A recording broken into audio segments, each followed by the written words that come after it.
حکمت سے کام لو. داڑھی تمہارے نہیں نکلے گی, عورتوں کی داڑھی کبھی نکل سکتی ہے؟ فطرت کے خلاف. لہذا داڑھی رکھنے کا ثواب عورتوں کو کیسے ملے؟ اپنے اپنے شوہروں کو داڑھی رکھوا دو.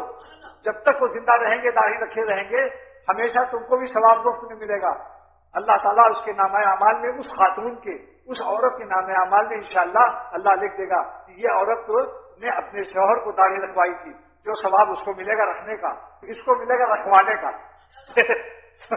اس کو تو ملے گا شوہر کو رکھنے کا, اور اس کو ملے گا رکھوانے کا. کہہ کر کے, کیونکہ بعض لوگ اور بات جلدی مان جاتے ہیں. بعض لوگوں میں محبت بہت زیادہ ہوتی ہے.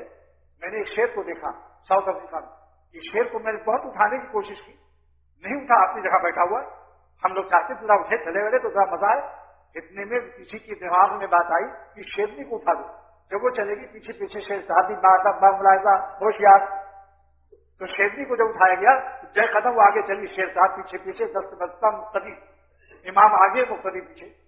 میں نے کہا کم بخت شیر ہو کر کے تو بھی اس قدر غلامی کر رہا ہے.